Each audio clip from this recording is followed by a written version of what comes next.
Fala galera, estamos de volta então aqui na melhor especialidade dentro da medicina inteira. Eu sou o Felipe, eu sou teu professor de nefrologia aqui do curso. E olha só, esse tema que a gente vai falar hoje aqui dentro da Nefro é um tema que assim, todo mundo vai ficar perguntando, mas esse tema, isso não é UTI, isso não é pneumo, mas não, a nossa melhor especialidade, então é óbvio que a gente precisava meter o nosso dedo aqui nela, na gasometria arterial. E olha só, a aula de hoje é gasometria arterial, parte 1, o episódio 1 dessa série, mas eu também gostaria de chamar essa aula de gasometria arterial para iniciantes, gasometria for dummies. Então assim, você que estudou muita gasometria já na faculdade, presta atenção nessa aula, porque tem algumas coisas que você precisa relembrar para a gente aprofundar um pouquinho mais na parte 2. Combinado? Então, olha só, vamos começar olhando aqui essa que é a nossa aula. A gente vai ver equilíbrio ácido-base, falar um pouco de acidose e alcalose, tá? Que no corpo é tudo regido por um grande sistema tampão, tá? A principal equação do tampão, do equilíbrio ácido-base do nosso corpo, é essa daqui, ó, onde eu posso desviar o equilíbrio aí do pH, tanto para a produção de CO2 mais água, que pode virar ácido carbônico, que pode virar bicarbonato mais H+. Então, olha só, o equilíbrio ácido-base, para a gente começar, a gente vai avaliar nesse exame que chama gasometria. A gasometria é um exame que descreve o pH, a pressão parcial de O2 e CO2 no sangue, e aí eu posso também calcular o bicarbonato, basic excess da gasometria. E esse exame eu posso usar ele com sangue arterial, mas principalmente para fazer o diagnóstico dos distúrbios. Mas quando eu quero fazer o segmento do distúrbio, principalmente o distúrbio metabólico, eu posso fazer só a gasometria venosa. A gente aqui, como a gente está dentro da nefrologia, a gente é muito acostumado a ver distúrbio metabólico. Então a gente costuma fazer gasometria arterial muito pouco. A gente costuma fazer muito mais gasometria venosa, que a gente já sabe que o distúrbio primário dos nossos pacientes vai ser metabólico. Mas para o correto diagnóstico do distúrbio e para avaliar distúrbio respiratório, eu preciso da gasometria arterial também. Então não esquece isso, tá? Olha só. Quando eu peço uma gasometria, a maior parte dos gasômetros vai te imprimir um resultado assim. Então, ela costuma trazer o pH, a pressão de O2, a pressão de CO2, o bicarbonato em mEq por litro, e aí pode trazer alguns eletrólitos, sódio, potássio, cloro. Ela pode também ajudar a calcular o basic excess, ela pode também te ajudar trazendo o lactato, trazendo o anion gap do calculado, e tudo isso a gente vai vendo aqui durante a aula, beleza? Então, esse é o resultado normal de uma gasometria. O que eu queria te mostrar são as referências, porque isso é importante, nem toda prova vai te trazer a referência. Olha só, o pH normal é de 7,35 a 7,45. Eu gosto de lembrar do sódio, que é de 135 a 145 o sódio normal. Então ajuda aí a gente fazer a decorar, porque é mais ou menos o mesmo valor aí para as duas coisas, tá? O 35 a 45 aí se mantém. A pressão parcial de O2 aí, pelo menos na gaso arterial, eu espero que ela seja de 80 a 120. Na gaso e a pressão parcial de CO2, eu espero que na gaso arterial aí seja entre 35 e 45 milímetros de mercúrio. E eu tenho um valor normal esperado do bicarbonato, que é de 22 a 26 mEq por litro. Eu queria te pedir, você que está anotando aí no teu caderno, anota esses valores, porque toda vez que você for fazer uma questão, nem sempre ele vai te mostrar o valor de referência. Então são coisas que são tão corriqueiras da prática médica que às vezes o examinador esquece que na hora da prova bate o nervoso e a gente não lembra exatamente o valor correto, beleza? Mas pensa dessa forma, guarda esses valores que vai ser importante aí para algumas questões, beleza? Então olha só, vamos começar então falando das acidoses, tá? Acidose, eu tenho um pH menor que 7,35. Então, a primeira coisa que eu vou fazer quando eu pegar a gasometria vai ser olhar o pH. pH menor que 7,35, eu vou chamar isso de acidose. Logo que eu olhar o pH e chamar isso de acidose, eu tenho que descobrir quem que está causando essa acidose. Ela é respiratória ou ela é metabólica? Então, eu vou olhar para o bicarbonato e para PCO2. O PCO2 vai ser um ácido que a gente vai ter. Então, quando eu tiver uma PCO2 elevada, eu vou ter acidose respiratória. O bicarbonato é a nossa base. Quando eu tiver um bicarbonato mais baixo, eu vou ter acidose também. Então, um distúrbio que é causado por uma PCO2 acima de 45 milímetros de mercúrio, eu vou chamar de acidose respiratória. Um distúrbio que é causado por um bicarbonato menor que 22, eu vou chamar de acidose metabólica, tá? E olha só, quando eu faço esse diagnóstico, eu preciso saber que é diferente as causas e é diferente também a compensação, como que o corpo vai responder para tentar corrigir esse distúrbio. Então, para a gente falar primeiro de acidose respiratória, eu preciso lembrar que a retenção de CO2 é o principal mecanismo de acúmulo de CO2 no sangue. Faz sentido, né? E aí, eu tenho simplesmente... Vamos pensar assim, o cara, para ele trocar CO2, ele só precisa para ele tirar CO2, só precisa trocar o ar que está na via aérea, que está ali na via aérea inferior. Ou seja, respirando, trocando ali o ar de dentro para o ar de fora, eu já consigo lavar o CO2. Só que esse paciente, ele tem ou um problema que ele não está conseguindo lavar o CO2, ou você está respirando pouco, ou está com a respiração ali restrita. Então, eu trouxe um exemplo das doenças neuromusculares. Eu perco força da musculatura respiratória. Então, pode acontecer no Guillain-Barré, mas acontece, a gente vê bastante na miastenia graves, pacientes que eles vão diminuindo a força respiratória, eles vão diminuindo ali a troca do ar da via aérea inferior, e aí eu começo a acumular CO2. Isso faz acidose respiratória. Eu também tenho aquelas doenças obstrutivas, como a asma e o DPOC, onde eu tenho retenção de ar ali na via aérea, como causas de acidose respiratória. Mas lembra que principalmente no DPOC, eu costumo ter o DPOC retentor de CO2, uma acidose respiratória mais crônica. Ou seja, quando eu faço uma gasometria, o rim já tentou compensar melhor essa acidose respiratória, tá? Eu também posso ter estados de confusão mental, perda ali da consciência, onde eu tenho uma retenção maior de CO2 também, por uma redução da movimentação respiratória, e isso também vai fazer uma retenção de CO2. Então é muito fácil para a gente lembrar por que o cara vai fazer acidose respiratória. E aí eu achei o paciente com acidose respiratória, ou seja, vi essa gaso aqui, pH primeiro, 7,29. Então esse é um cara que fez acidose respiratória. Ele fez acidose. Aí eu vou ver. O bicarbonato está 27, ele está normal. Mas a PCO2 está 60, está acima de 45. Eu estou retendo o CO2. Então, olha só. A regra para a gente, para saber como que o rim vai tentar resolver essa acidose, é essa aqui.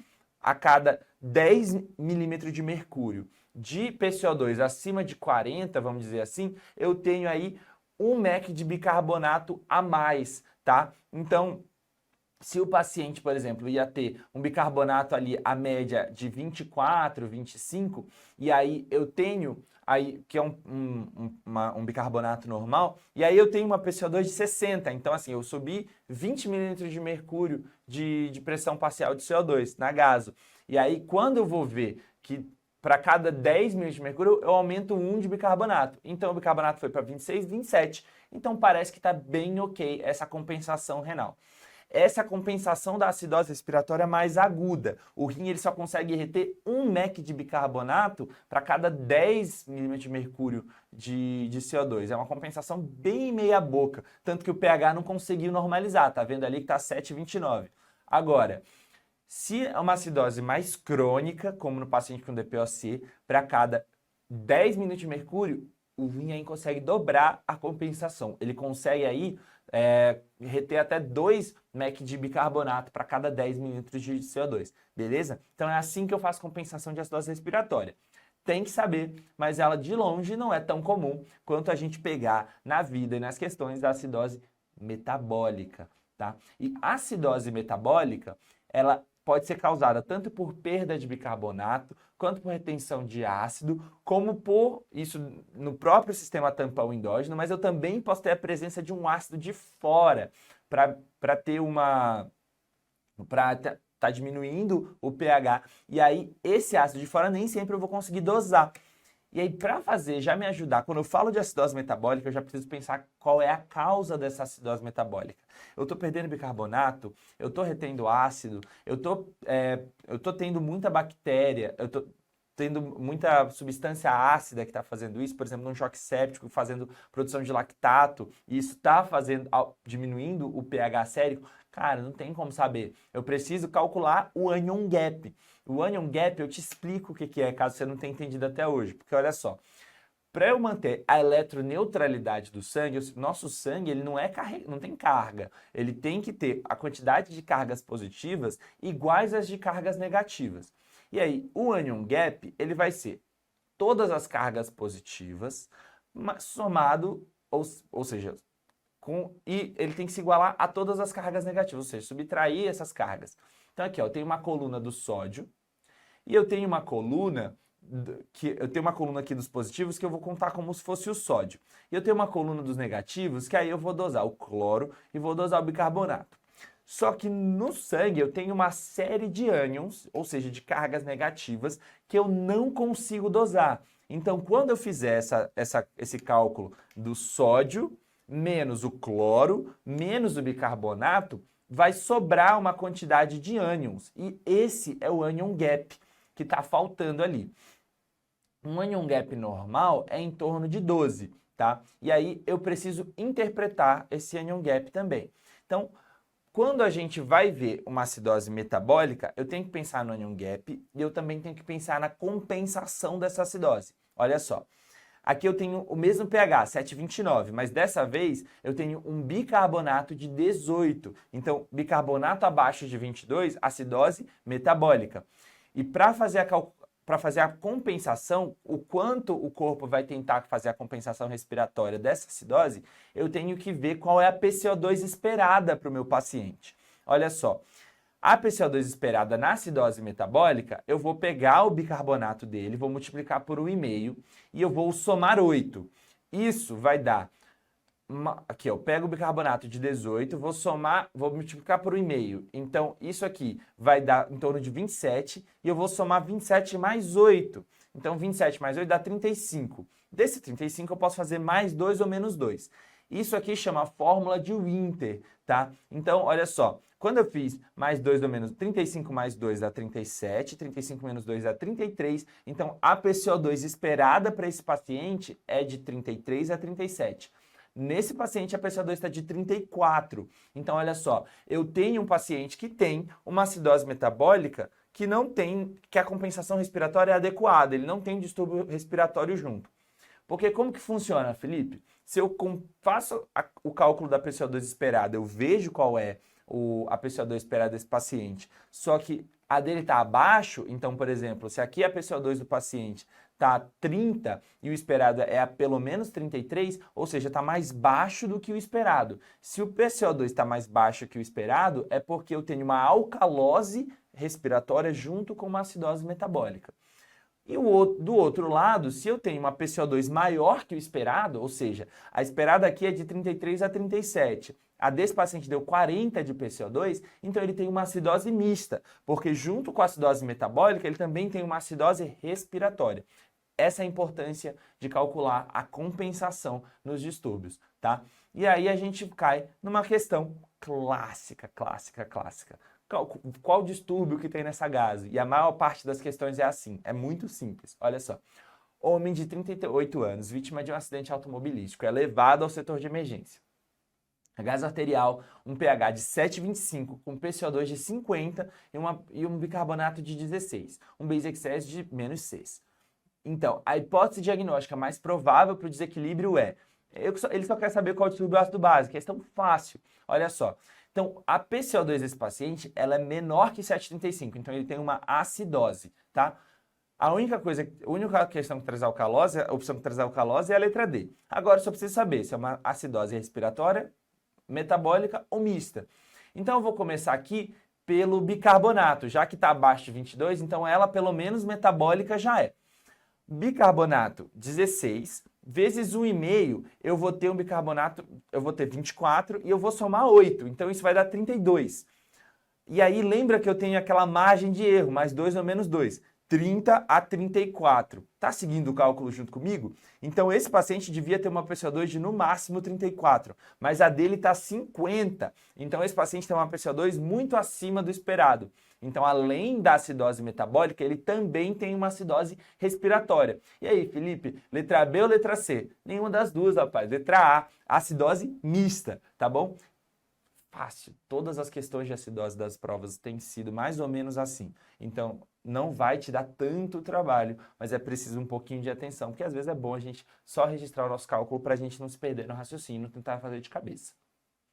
Aqui, eu já tenho uma questão um pouquinho maior da Unifesp, tá? Então, homem de 54 anos de idade, sem comorbidades, foi admitido no pronto-socorro com queixa de febre, dor na perna esquerda associada à hiperemia local e linfadenite inguinal ipsilateral. Então, o paciente parece estar infectado, está com febre e sinais flogísticos na perna, a gasometria arterial. Então, para que serviu a infecção? Só para a gente ver a gasometria. A questão de gasometria é assim: pH de 7,22, bicarbonato de 12, PCO2 de 34, PO2 de 87, e exames laboratoriais, ele traz um sódio, um cloro.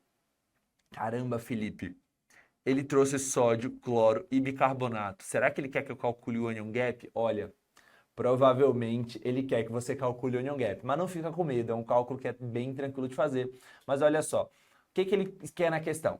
Ele quer saber se o distúrbio ácido básico é misto, se é simples, quais são os distúrbios, e aí no final você vai ter que falar se o onion gap é normal, se o onion gap é aumentado. Então assim, olha só, para a gente entender um pouquinho como se faz isso, a gente vai ver que os pacientes que têm onion gap aumentado, quando eu faço esse cálculo da coluna do sódio menos o bicarbonato e o cloro, ou seja, pego o positivo e tiro os negativos, e o que sobra de negativo é alto. Então tem algum ânion, algum ácido que eu não estou conseguindo dosar. Então esse gap está aumentado. Isso é porque nesse cálculo deve entrar ou lactato, ou eu tenho cetoácidos que eu não consigo dosar para entrar nesse cálculo, ou tenho algum ânion não mensurável, porque eu tenho um monte de ácido orgânico que é retido pelo rim quando o paciente tem insuficiência renal, ou ele está intoxicado por algum ácido, e eu gosto de falar das intoxicações principalmente pelo etilenoglicol. Então, o anion gap aumentado, o anion gap maior que 12, é quando eu tenho ânions não mensurados. Essa acidose está sendo causada por alguma coisa. Então, se é sepse, é um anion gap aumentado, deve ser uma acidose láctica por hiperlactatemia. Se é uma cetoacidose, um paciente diabético descompensado, ou então um paciente que estava em jejum muito tempo, deve ser um paciente com um onion gap aumentado na cetoacidose também. Então tem que ficar ligado que o onion gap ele me ajuda, na verdade, no diagnóstico diferencial do distúrbio, tá?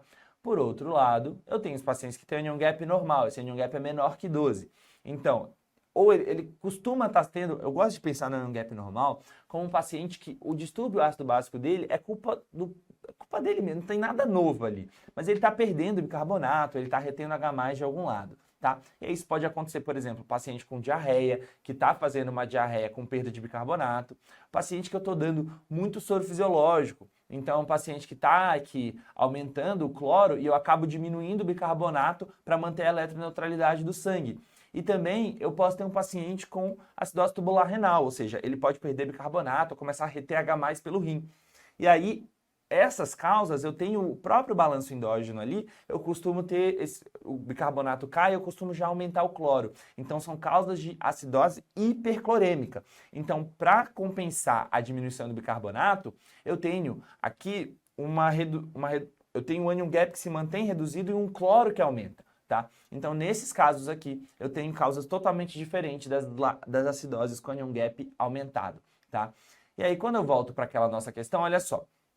Vamos ver o onion gap. É 140, que é o sódio, menos 101, que é o cloro. Então, isso dá 39. E agora eu tiro o bicarbonato, que é 12. Então, isso aqui vai dar 27 de onion gap. 27 de onion gap é um onion gap aumentado.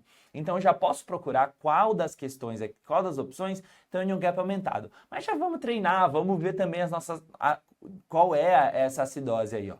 É um pH de 7,22, é uma acidose com bicarbonato de 12. Então, isso é uma acidose metabólica. Vamos compensar?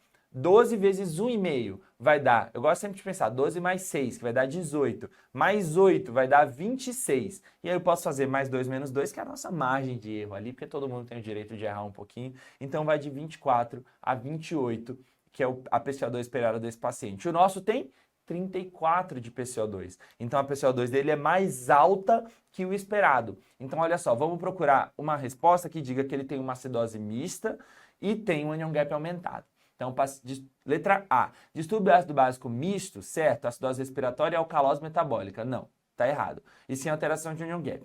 Então, corta a letra A. Letra B, distúrbio ácido básico simples. Não, não é simples, é misto. Eu lembro que tem duas acidoses. Vamos, corta a letra B. Letra C, distúrbio ácido básico misto com alcalose. Corta, não tem alcalose, é duas acidoses.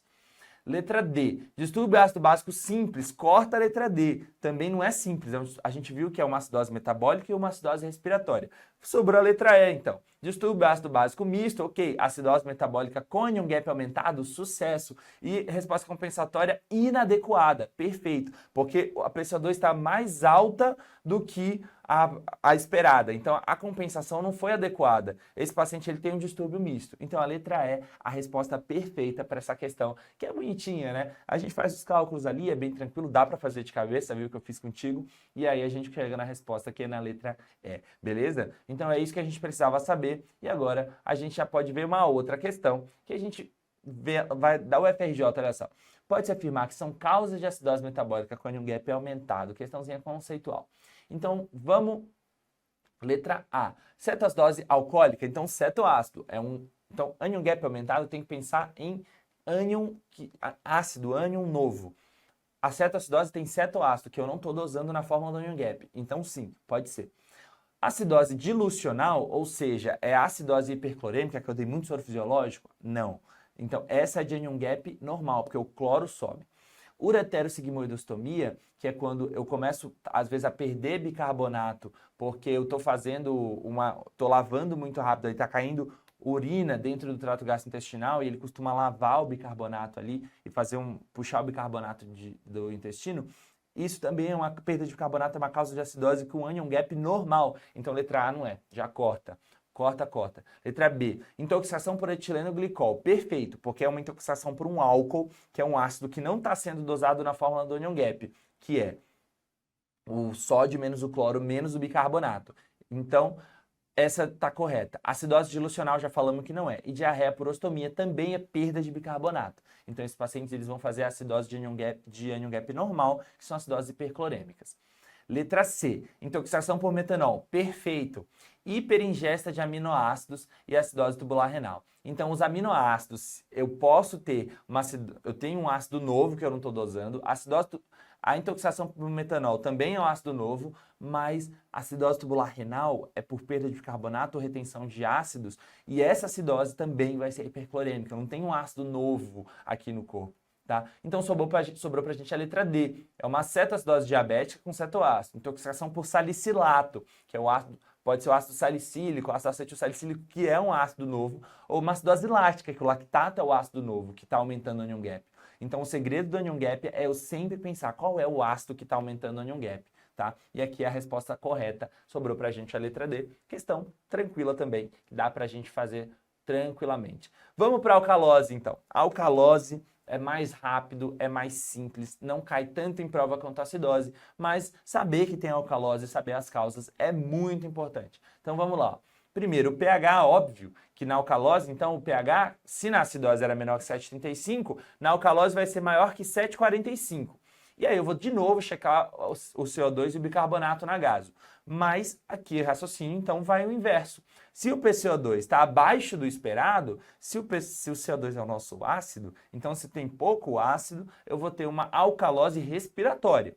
E o bicarbonato é a nossa base. Então, se eu tenho um bicarbonato maior que 26, eu tenho uma alcalose metabólica, tá? Então, olha só.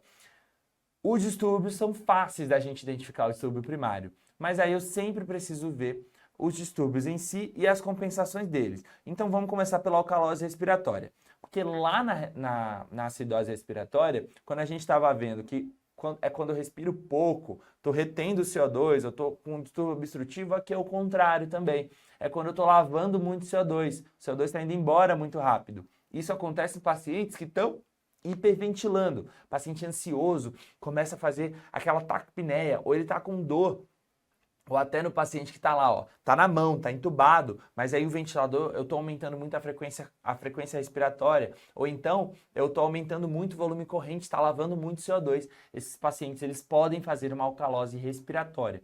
E a compensação da alcalose respiratória, ela é muito parecida com a compensação da acidose, porque a gente não costuma usar uma formulinha, a gente usa uma regra, tá? Então vamos ver essa gasometria, ó. pH de 7,51, uma PO2 de 55 com PCO2 de 28, tá? De 26, desculpa. E um bicarbonato de 20.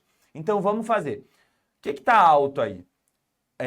O bicarbonato está alto? Não, ele está de 20, ou seja, não explica o pH de 7,51.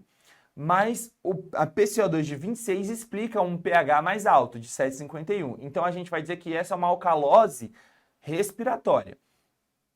Na compensação, o bicarbonato ele vai cair 2 mEq para cada 10 milímetros de mercúrio de queda da PCO2. Então, nosso bicarbonato esperado, pensando aí que podia ser aí 22 o bicarbonato, ele desceu. Em vez de estar ali em 40, ele está em quase 30 ali, 26. Então, ele caiu em torno de 10, 15 mEq. Então, vamos esperar que essa PCO2 ela possa determinar uma queda do bicarbonato para tentar acidificar um pouquinho mais o sangue, mas que vai ali no máximo até uns 20 de bicarbonato, que é o que a gente está vendo nessa questão. Então, essa compensação respiratória, essa compensação renal, né, essa perda de bicarbonato, eliminação de bicarbonato pelo rim, ela está adequada. Então, esse é um distúrbio que é simples, é só uma alcalose respiratória que o rim está tentando compensar. O rim não é tão bom em compensar distúrbio metabólico, em compensar os distúrbios respiratórios, tá? Então, assim, nesse caso, eu continuo tendo um pH de 7,51. Eu só compensei um pouquinho. Se o rim não compensasse, o pH provavelmente estaria mais alto, tá?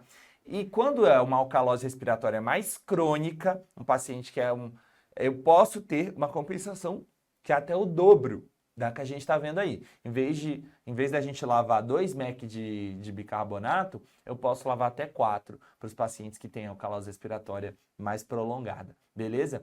A alcalose respiratória não tem mais tanto para a gente falar, mas a alcalose metabólica, que é o que o nefro gosta, a gente tem um pouquinho mais de ciência para fazer, porque olha só, lembra que aqui eu também tenho aquela influência do cloro, tá?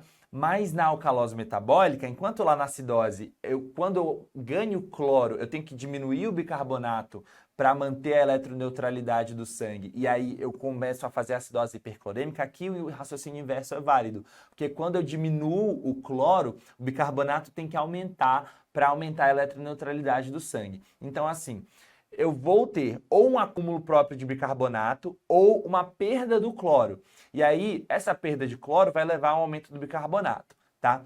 Aqui a gente não costuma calcular o anion gap, tá? Mas a gente pode tentar ver a causa através de algum marcador, que é o cloro urinário. Ver a compensação primeiro, que é, por exemplo, esse caso, vamos ver a gasometria. pH de 7,52, PCO2, então alcalose, a PCO2 está 52, a PCO2 ela está mais alta, então isso não explica uma alcalose, mas o bicarbonato está de 36, então eu tenho aí um bicarbonato que explica uma alcalose respiratória, tá? E aí quando eu vou fazer uma alcalose metabólica, quando eu vou fazer a compensação, eu vou poder usar uma fórmula que é até mais simples do que aquela fórmula de acidose, que é a fórmula de Winter. Eu posso só pegar o bicarbonato e adicionar 15. Então, se eu pego 36 e adiciono 15, eu vou ter ali em média 51. E aí eu tenho uma margenzinha de erro que aí eu posso sim ter uma PCO2 de 52 e parece que está normal para a gente. Então, essa PCO2 ela está explicada pela tentativa de compensação do corpo, então é um distúrbio simples que é com compensação adequada. Como eu te disse, a compensação não normaliza o pH. Ela tende a trazer ele um pouquinho mais próximo da normalidade, mas eu continuo vendo o distúrbio, mesmo com a compensação adequada. Combinado? E aí, eu te falei que a gente vai cobrar alcalose um pouco menos que a acidose, e geralmente quando cobra é assim, ó. Distúrbio ácido básico mais comum em pacientes com vômitos incoercíveis é. Então, nos pacientes que vomitam, eles perdem muito. O que a gente perde mesmo quando vomita? A gente perde volume e perde ácido clorídrico, suco gástrico. Então, esses pacientes eles vão perder cloro, eles vão perder H+, esses pacientes eles vão perder volume. Então, eles vão fazer uma alcalose, que a gente pode chamar até de alcalose de contração. A gente contrai o volume e aí a gente acaba tendo uma maior liberação de bicarbonato. Então, olha só. A gente pode ter uma alcalose metabólica hipoclorêmica e hipopotassêmica, acidose metabólica acidose então corta, acidose corta. Letra D, alcalose metabólica normoclorêmica, se eu estou perdendo cloro, costuma ser hipoclorêmica. E a letra E, alcalose metabólica hipoclorêmica, tá certo? E hiperpotassêmica. Então, eu costumo perder, quando eu tenho muito vômito, eu posso tanto perder o cloro, como eu posso perder também potássio, tá? E lembra que na alcalose, o rim, ele vai tentar não perder o H+, ali no processo de troca pelo sódio no túbulo distal. Então, ele acaba puxando o sódio e ele acaba mandando embora mais potássio, porque ele não quer perder o H+. Então, eu posso fazer uma alcalose e aí eu começo a perder potássio pelo rim. Então, é mais comum que eu tenha uma alcalose com hipocalemia. Então, a letra A está mais que explicada aí esse diagnóstico de alcalose metabólica, hipoclorêmica e hipopotassêmica, né? Uma vez que eu tenho uma perda de potássio pelo rim quando eu tenho alcalose metabólica. Isso porque quando o rim vê que está com pouco H+, está sobrando bicarbonato, ele tenta reter o H+. E aí, nessa tentativa de reter esse cátion, que é o H+, ele acaba jogando embora aí o outro cátion, que é o potássio. Então, o potássio está indo embora para tentar controlar aí o pH. E aí, a gente acaba tendo uma hipopotassemia. Letra A, perfeito. Beleza? Então, pessoal, essa foi a nossa discussão de gasometria arterial, parte 1, ou gasometria for dummies, para iniciantes. Mas agora que você não é mais um iniciante, eu te espero na próxima aula de gasometria. E fica aqui meu muito obrigado, bons estudos. Até mais.